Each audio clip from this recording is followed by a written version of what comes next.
Birmingham Sports with Ed Mackay. This is BHBN Radio. Welcome to the third episode of A Window of Opportunity from the BHBN Sports team. Very proud to bring you live commentaries from all over the Midlands: Wolverhampton Wanderers, West Bromwich Albion, Birmingham City and Aston Villa. I'm Ed Mackay. I am also joined by Enton Barefoot, Kim Smith and Jonathan Wimbush, and we're going to have to get up and running. And we're going to start with Birmingham City again. We started with Birmingham City last week, but we're going to start with Birmingham City this week, mainly to give ourselves a pat on the back, really, because we we talked about the signing of Kai Wagner and the fact that we thought maybe he'd been brought in to provide assists for the attacking players. And the next day, he started for Birmingham City.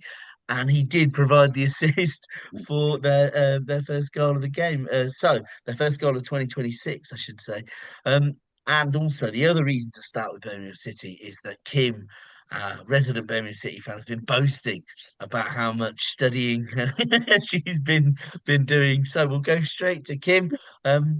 Give us your thoughts on your newest signing, Wagner, then, because we called it. Yeah, it looked very good. Good left foot. It provided the first goal in the 6th minute of the game. So if he carries on like that, I think he's going to be a very, very welcome addition. So, certainly first impressions look extremely good. Yeah, we spoke about the fact that, these days fullbacks, are required to provide a bit of a attacking prowess, as it were. But what else have you been digging up? Have you got any other potential ins to come at Birmingham Well, City? there's been an awful lot of news about players possibly going out. Now Neil Moxley, who writes for the Daily Mirror, and he's actually a Blues fan himself, has hinted that players on the way could include Lyndon Dykes, because he's now been linked with 2 clubs, Charlton and We mentioned that, Ipswich. didn't we? Yeah, Alphonse Samstead, who hasn't really featured much. Mark Leonard, which is, I don't know, it's sort of surprising because he is quite a strong midfielder, but he's not getting enough game time. So you can imagine that a player at his stage of his career is going to want to play more than he's playing at Blues. Williamson is another one who is being touted as somebody else who might be out the door. And then, of course, already there have been a couple of departures this week. Emil Hansen, who, to be fair, hadn't featured for Blues a lot lately. He's been on loan at Blackpool. He's gone off to Excelsior Rotterdam. Dion Sanderson has made a permanent move to Derby because, of course, he's been on loan there for Been a on while. loan there, yeah. And Aaron Cashin has been recalled by Brighton and immediately sent out to Blackburn. And I'm assuming they think he will get more game time there than he has at Blues. So they're certainly making spaces.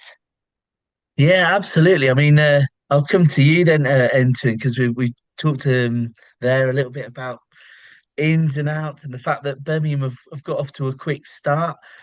Is this a power play? Is this their opportunity to try and get into those playoff positions, do you think?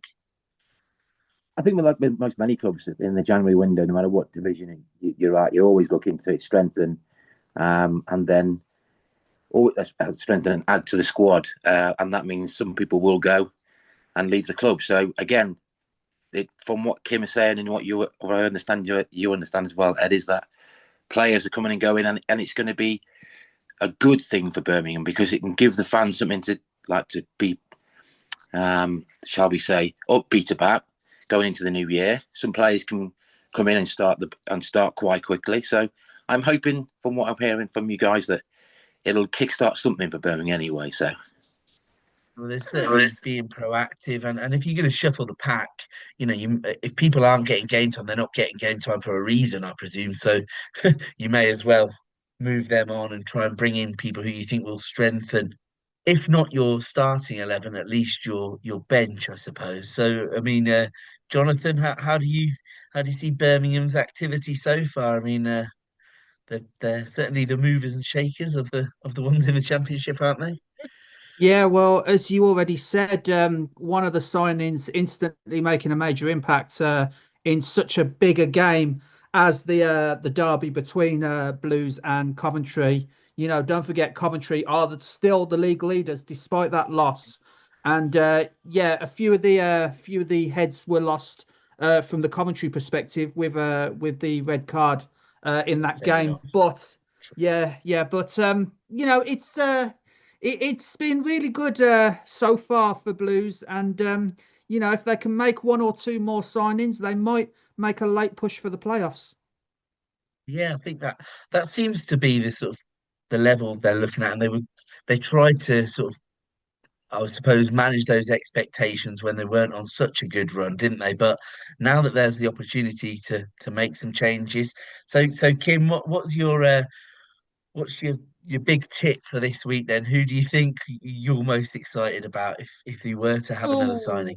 well, I suppose the stuff we're looking at, we need a left-sided centre back, and rumours have popped up today about Phil Neumann being under the radar of an Italian team, which is quite a surprising one. No idea how accurate it is, but we do need a left-sided centre back, and of course, Ben Davies is still on loan at Oxford United and hasn't Mm. made many appearances for them. And there are bits and pieces on social media about why don't we get him from Rangers when we could get him at a bargain price. He's only got 6 months of his contract to go. And he certainly worked well with Clara last season. But why is he not featuring much for I Oxford was going to say, United if in he the can't get a Championship? game for Right. Oxford, why Yeah, would he suddenly yeah, come in and make a big difference at Birmingham? yeah, Okay, so I that's know. interesting. So we're going to be on sort of Yeah, centre back watch then this week for Birmingham City with that yeah, I left think sided. so. And then another one I think I wouldn't be surprised at, given the news from Blues a few days ago, is that Demari Gray is out till probably February. Are they going to be looking for somebody who can play on the wing, Or or is does this Kumas going to trigger get them more now time? wanting to hang on to Lewis Kumas? Well, the funny You thing know, is, we did say we thought he might go back to Liverpool, but then he yeah, scored at the yeah, weekend, didn't he? So we yeah, call it 1-1 for the window yeah, there in terms of Birmingham City. And yeah, that's it. We said Kai Wagner would make a difference, and he did. We said Kumas wouldn't, but we were wrong. So there you go. Yeah, Okay, so we'll leave Birmingham City there because we've had quite a lot there in terms of potential ins and outs, and of course they have made a signing. We'll move straight on to the other Midlands team in the Championship then, because they, of course, have also made headlines this week with the second of our predictions that we made last week, which was we thought that Ryan Mason would see the exit door and 2-1 to the window now because we were correct about that. It was um, it was sort of inevitable, although we wondered if he would ride it out or whether they would back him in January. Let's go straight to Jonathan then. It's your team, Jonathan, the Baggies. Wow, what a week. Yeah, absolutely. It's more of a week to forget for West Bromwich Albion. You know, and it was one of those where whether it was Leicester City or West Bromwich Albion, both clubs not doing as well as people might have expected them to do at the start of the season. Obviously, West Bromwich Albion, you know, until recently have been like favourites for at least playoffs. Leicester City, obviously, being relegated from the Premier League, expected to bounce right back. So I think one of my fellow West Brom supporters on BBC Chat said it best during the game that whoever lost this, either Marty Cifuentes of Leicester or Ryan Mason, would have been sacked. And sure enough, give that man some credit. yeah, He was right.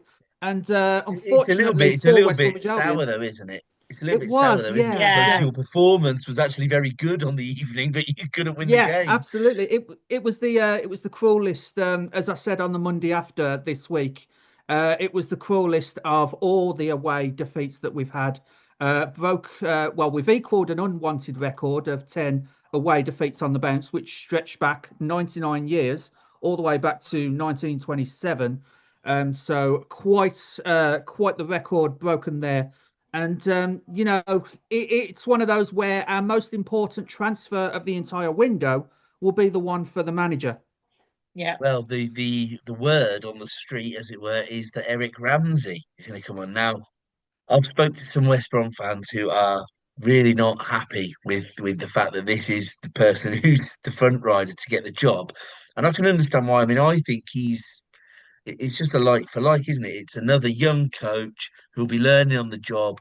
And I wonder if it's because the board think that young managers won't have that expectation to push back and say, I need some players. Because I can't see your link with anyone either. So, I mean, is that the case? Is it that they're going to go for Eric Ramsey? Yeah, it seems to be in the works for now. Eric Ramsey, as I said on Monday after, formerly of the Manchester United backroom staff under Ole Gunnar Solskjaer, and he was in fact one of the names on the list of candidates for the West Brom job, as well as Michael Carrick. But I believe Michael Carrick has been contacted by Manchester United for their job after they sacked Ruben Amorim. So it does feel a little bit too like for like with me. He spent a couple of seasons in the MLS in America, managing Minnesota United, got them to what is essentially their version of the playoffs twice in both seasons that he's in charge, but he hasn't won them. So I don't think I think we'll be looking down for the rest of the season more than up to the playoffs because we're 7 points from the bottom three, but 10 points from the playoffs. So I think it's just one appointment to try and steady the ship, get a few results here and there between now and May, and then go again next season. Yeah, I think that's probably a fair analysis. Enton, I mean, what are your thoughts? Do you think West Brom should be looking up or looking over their shoulder? Well, I think the hardest battle for them because you want them to look up, isn't it? So, but it's getting the type of manager that can come in and start and get the ball rolling quite quickly. Um, to see when the manager comes in, you'll see the squad, the type of squad in the first training sessions. They'll have their meetings. They'll do what they need to do regarding the professionalism around it.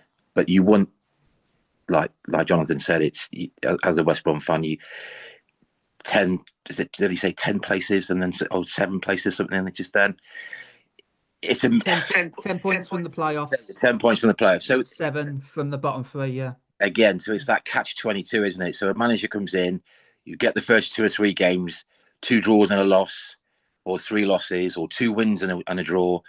It's a totally different story than if 2 wins and a draw. So again, there's not, you've probably nailed it, Jonathan, really. There's not much really that West Brom can do other than just find who's the best candidate at this moment in time. So, like, I was completely shocked because Leicester, I said last time on the window, they are absolute dire. And then to make matters worse is that they score an injury time winner, which was like, Yeah. oh, that was a like, Yeah, that was that that Fatawu was hurtful. goal, Yeah, that that was Fatawu horrible. goal was an absolute sickener for Yeah, West Brom. But I still believe that the trigger is still active at Leicester City Yeah. over yes, Cifuentes. So yeah, it's yeah, probably only yeah. prolonged the inevitable over at the King Power. He's definitely. Yeah, I would say Yeah. that he's next probably, and I don't mean that derogatory or anything, but he'd be gone soon.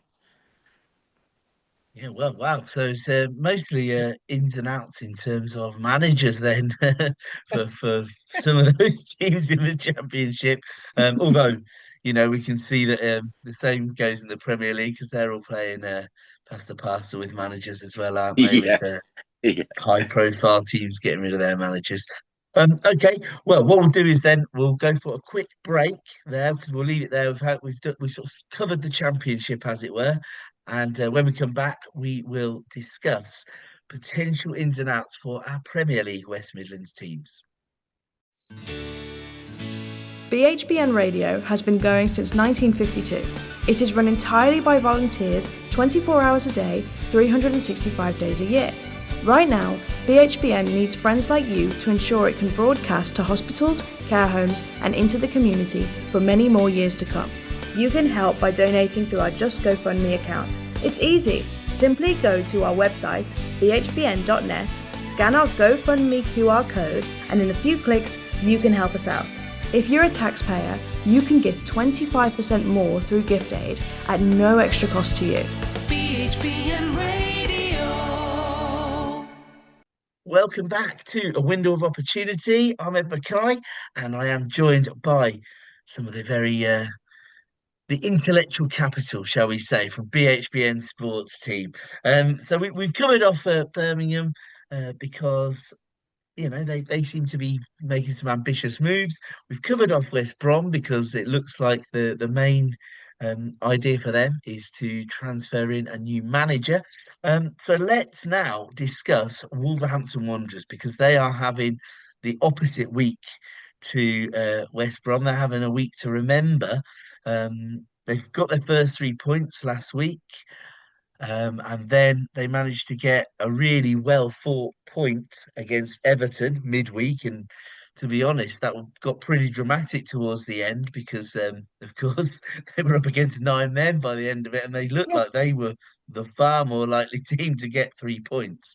But if we look at the potential deals, then first of all, we've had some confirmed out at Wolverhampton Wanderers. So Alfie Pond has gone to Crewe Alexandra, and Kejiana Hoover has made permanent move to Sheffield United. So that's a couple of outs for them. Potential ins then. They're still looking at Sam Surridge. We spoke about him last week, didn't we, Kim, as a potential MLS striker that might come in. And I mean, the big one is that Strand Larsen is really being spoken about as being one who will be leaving in the window. And if you look at the performances of Rukadare, you can understand why they might be moving him on because I think he's been pretty useless. I don't know what you guys think. I mean, Kim, can you see Strand Larsen making way and going to another club? Well, every player has a price, don't they? And if the price is right, I'm sure he would move on. But you would hope it's early enough in the window for Wolves to be able to do something with the money. What you don't want to happen is it all get pushed on and pushed on so that he gets the deal signed on January the 29th or something like that, and then they've got to really scramble and maybe not be able to bring players in, especially with this change about the loan window changing as well, because it doesn't give them that extra bit of time to try and get a loan player if they can't sign somebody by the end of the transfer It's all or window. nothing, isn't it? Yeah. Well, Yeah. it might be that they're looking to move Strand Larsen on and potentially bring in this MLS striker Sam Sturridge. I mean, that's the biggest link for their potential ins that I can find. And obviously Strand Larsen, he's now being spoken about, not just in terms of going to West Ham, but also I've heard rumours that Newcastle might come back for him. Now, I don't understand why they would come back for him when Wissa and Walter have got off to such a good start. So that, for me, doesn't hold much weight. I can understand why West Ham want to buy a striker. I don't understand why it's Strand Larsen, but but they need goals. I mean, Yeah. am I being harsh, Jonathan? What do you think? Is Strand Well, Larsen the answer to West Ham's well, woes? Well, if you look at West Ham at the moment, they're probably the second worst team in the league so far this season. Why would you then go for a striker that's currently playing for the worst team in the Premier League at the moment? It's like only Burnley and Wolves are below them at the moment. They're, in 18th, they lost to Nottingham Forest, of course. Yeah. And that was a crucial 3 points for for Nottingham Forest's Yeah. campaign. But Strand Larsen, we had all the rumour mill in the last transfer window in the summer about will he, won't he go to Newcastle. He had the new contract near the start of the season, for Wolves.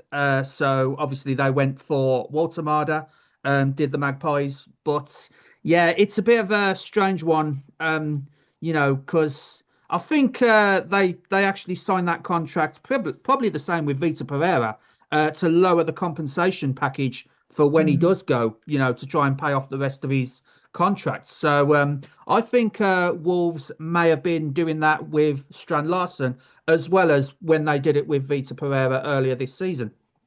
It's an interesting point, actually. I mean, Enton, now that we look back on the summer, I mean, they must be kicking themselves, Wolves, that they didn't take the smash and grab. And I think Yeah. Newcastle put something like 60 million on the table for him, and he's completely underperformed. And now they're talking about selling him in January for half that. I suppose it would be roughly 30 million to West Ham. I mean, they missed a trick there, didn't they? Getting rid of him. They should have Absolutely. just taken the money. I just don't get it. Like, beginning in the summer, 60 million for Strand Larsen. It's like, where's that going? It's like, what is going on with the like values of strikers today? And especially, you said the strikers that Newcastle brought in. Again, it's one of them mind-boggling things. So it's best for both clubs. Best for Wolves that he moves on to get something. At least if they can get him on, move him on quickly, get some money in, whatever money comes across the table, that they can then do some business. I think that's the best for both parties. I think it's that's best for them. Yeah, you could be right. And I mean, it might be something coming from his agent. His agent might just be trying to get him into Yeah. another Premier League club before the inevitable happens. Because despite the upturn in performances from Wolves, which we've always been pretty positive about the way they've played since Rob Edwards has come into the club, and they have Yeah, fought harder. Now they're starting to pick up a few more points, but it's never going to be enough. They are still going to go down. it's Um, too late, isn't it, and Ed? yeah, well, I think so. I think you're right. Yeah, and the But other the thing quicker is they can he move him might on, not be alone. yes, the quicker they can, like I said, the quicker they can. If this real talk, the quicker they can move him on. And I know it's obviously it'd be a loss to Wolves, of course it would, but he's not performed. And again, if you're looking 60 million being the summer, now it could be like 30, 25.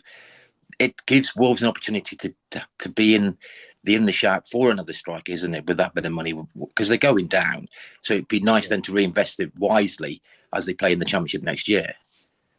Yeah, I mean, it's just difficult, I suppose, to attract the right kind of player who's going to be prepared to move to a Premier League club, but going to perform in the Championship. That's tricky, but he might not be alone. There are other Wolves players who are sought after. Now, I've seen Yes. Wolves quite a few times live. Now, Manetzi is, I think, quite an impact player for them. When he comes on, he does seem to take the game by the scruff of the neck from their midfield because it's not difficult usually because they're losing predominantly. But when he comes on the pitch, he does seem to make a difference. There are three different league-owned teams um, looking at Manetzi. I mean, is he somebody that you can see Wolves letting go, Kim? Oh, blimey. Um, I'm not sure. Again, I suppose it depends what the offer is on the table. And you saying about teams looking at other Wolves players, one I've picked up is actually in the Turkish media. There are claims that Besiktas are after Agbaду. Now, they could probably do without losing him. Yeah, yeah, yeah. So yeah, I was a bit surprised when that one popped up. But yeah, I think Wolves are going to have to be really careful about the offers they accept and what they get in. Otherwise, the team is going to be stripped out before they even go down because the scouts are already looking at Mateus Mane. Yeah. And we know the vultures always circle They're going to be in trouble around with the him teams that because are going down. But I the think, way he's playing. Yeah, yeah, And yeah, that the and that Wolves would be the board have got to be same. really careful. yeah, Yeah, and that would be the same with Manetzi as well because he scored some crucial goals, like when we were there, Ed. The goal he scored against Brighton, Yeah, which it finished 2-2 in the end, but that put Wolves 2-1 to the good. So Manetzi does score some crucial goals for Wolves.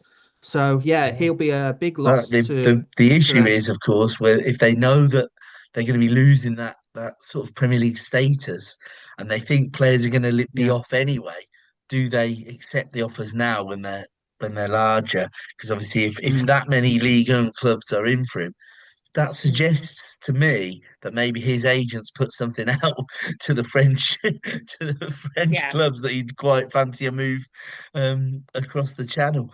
So I don't know. We'll see. The other one, and I mean, I don't mean to lay into Wolves here, and we're not really. I mean, these are just transfer rumours. That's what the show's all about. Is that João Gomez may be interested in moving away from the club this window again? He makes such an impact for them in the middle of the park, but we know Mm. that he probably plays at a level just above a lot of the rest of the squad a lot of the time, I would say, because like he's running the show, isn't he, in the middle of the park? Um, I mean, João Gomez, if he was to leave, you certainly can't be letting, like you're saying, you can't let your spine go. I mean, if Agbadu, No, Manetzi, João Gomez, and Stan Larson all leave, you're no. gonna have to do some serious business, aren't you? Where do we think João Gomez could go? I mean, he's asking to move or suggesting a move this window. Would it be a Premier League team? What do you think, Jonathan? Well, if it is, I don't think it'll be one of the big Premier League teams. I think it'll be like a mid-table, Yeah. like a Brentford or a Brighton, somewhere like that. To be honest, but yeah, as you said, we've seen Wolves quite a lot earlier this season live, and You're a yeah, big Joe fan. Go. No.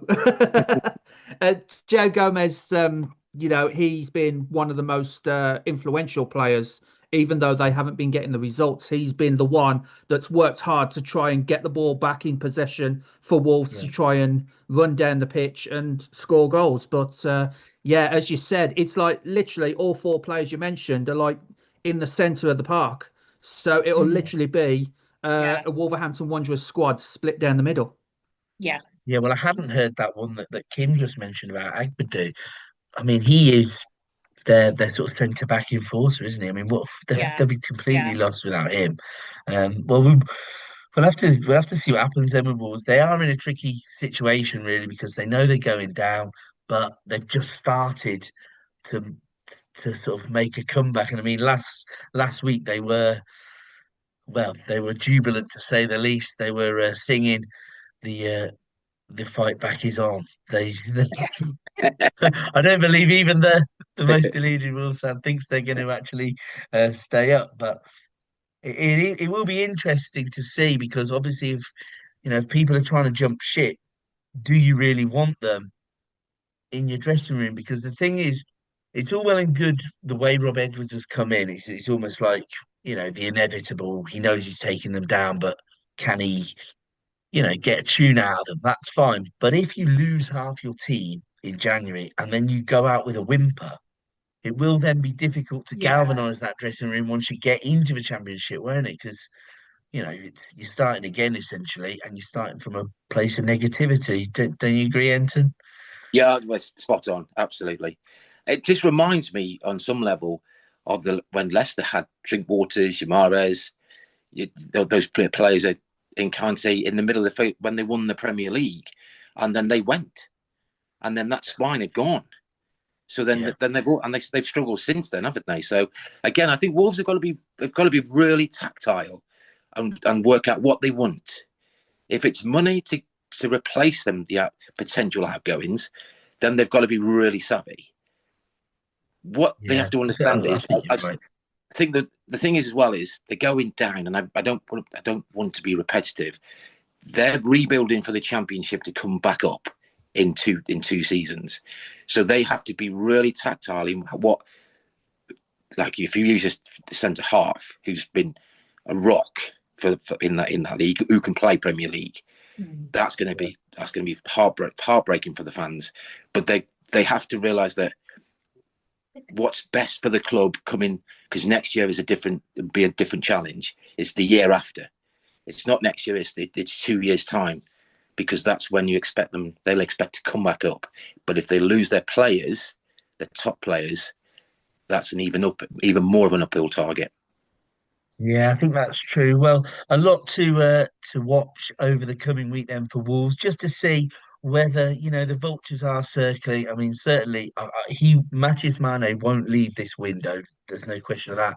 But in the No, summer, no, he's one that the big boys will come for. yeah, Because I was watching him, and to be honest, Mane by name, Mane by nature, I can see yeah, him fitting in right in at Liverpool. To He's be a honest, because talent. he's so dynamic, yeah, and yeah, He's a he talent. plays with freedom, Yeah. and that's made There's no Jonathan fear, chuckle isn't because it, Ed? There's no fear. He's yeah, playing with no fear. yeah. yeah, And and he's that way, only Absolutely. 18 as well. 18 Yeah. years of age. yeah. Yeah, That's perhaps prime age, isn't it? yeah, Well, Yeah. For that's his why the big boys will like him because yeah, they yeah, can spread the cost of his contract over a long time, can't they? yeah.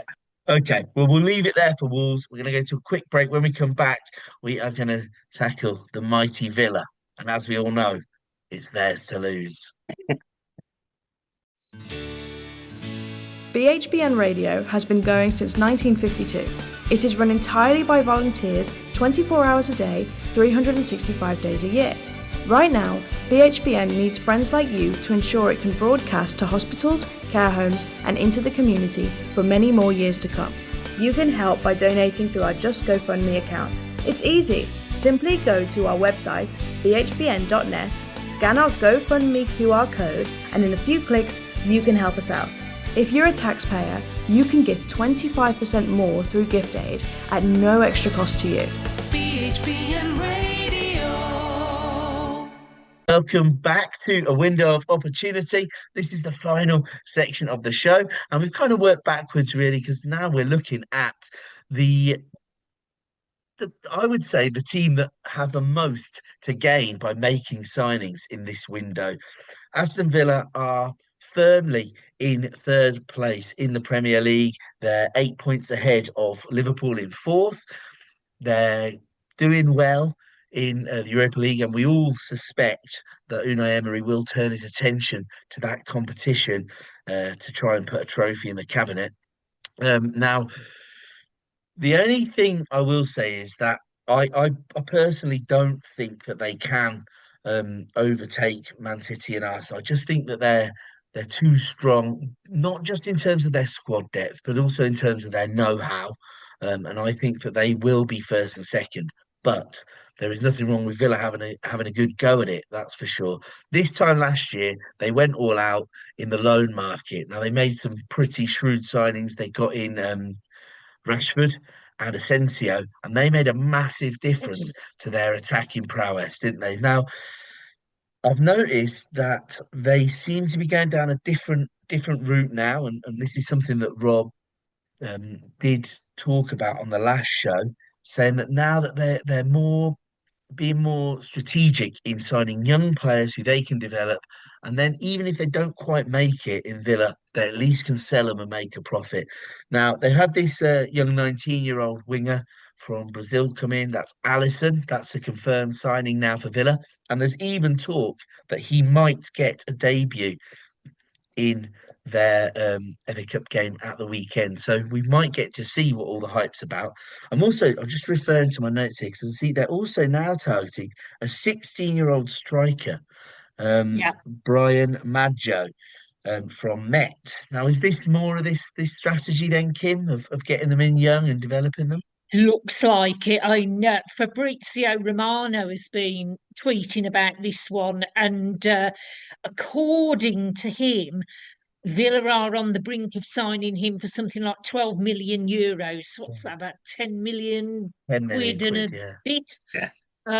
And he's only 16, but already been compared to the likes of Romelu Lukaku. So they're sort of proclaiming this kid as a hidden gem, and if they are going to get him for 10 million quid and he's that good, that's going to be a really, really good bit of business for Villa. Especially at 16, and we're talking about all Yeah, these youngsters, it does seem to be the way it's going, doesn't it? I mean, yeah. yeah, so I mean, if they do sign him, 10 million quid, does that sound like good value to you, Enton? What do you reckon? I think that's probably the going price in the market because of the potential, isn't it? So it's projected potential in the player. I think that may come down to, but yeah, if you think about what players are being bought and sold for these days, it doesn't sound much, does it? Really? You know, he's No, obviously that's got the true. investment and he's got the years upon him. He's a young lad. He's going to obviously he's going to come into a professional environment, more of a professional environment, where a lot more may be expected of him. But let him again. The price, I think that the club will make sure the price is not always the case. The narrative. If he's come in, he's come in, and he'll get some games. Fair enough. Well, yeah, and we know that like they have to be kind of um, dodging and weaving due to PSR, don't we? And they have Yeah, yeah. also been linked with another player for 13 million euros, and that is Danilo Docky, who is in his last Oh, 6 months okay. of his contract at Berlin. So it might be that they're bringing in a bit of a centre back cover. Would that be some an area of the pitch that you think Villa should target, Jonathan? Is that a good deal with 6 months left? Yeah, I think it's a nice deal if it gets over the line. We're especially like in a way to shore up the squad. I have been reading some Villa rumours, like transfer rumours for this window, and apparently Aston Villa as well as Tottenham Hotspur are interested in Omar Mamouche from Man City, but the player Oh, himself has said he wants to stay at Man City and fight for his position. But it's just a rumor at the moment. But Omar Mamouche would be a great addition to the Aston Villa squad if that one comes true. mm, But of course, it's Villa and Tottenham allegedly interested in the Manchester Well, City player.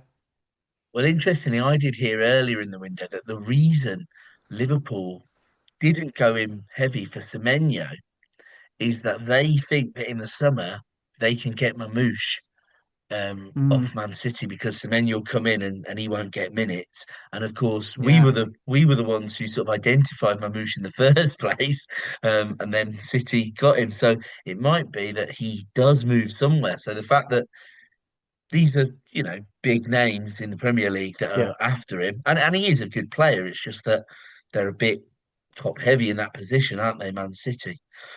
Okay, yeah, well, let's go for the absolutely. Hollywood one then to end the show because, of course, I have heard links this morning. I don't know how true they are, but apparently Villa may try to shore up their midfield with a move for Conor Gallagher, trying to yeah, get him back to the Premier League. So that was the big one I read this morning. I mean, he he was doing so well at Chelsea, to be honest, because they're a bit of a basket case club, but he was a pretty consistent performer. He's gone over there. He's worked under Simeone, and I always think you can only get better working for a manager like that, even if he is a bit of a S-houser at times. So I'm gonna go round then. We've only got a minute left of the show.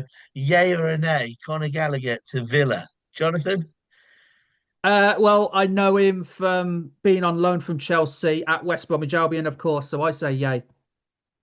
Kim, yeah. I reckon it'd be a good deal for them as well. Benton. Gonna spoil the apple cart. I'm a nay. Is that because you don't think it will happen, or because you don't think he's the signing they need? I don't think this is a signing they need. Fair enough. Well, I thought we were going to get a full yay across the panel.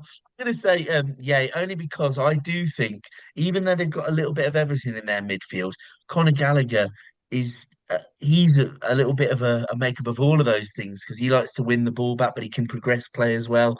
And of course, if they do get an injury, that's when you might see Villa starting to drop points. So I'm going to Yeah, go with yay, but it is just a transfer rumor.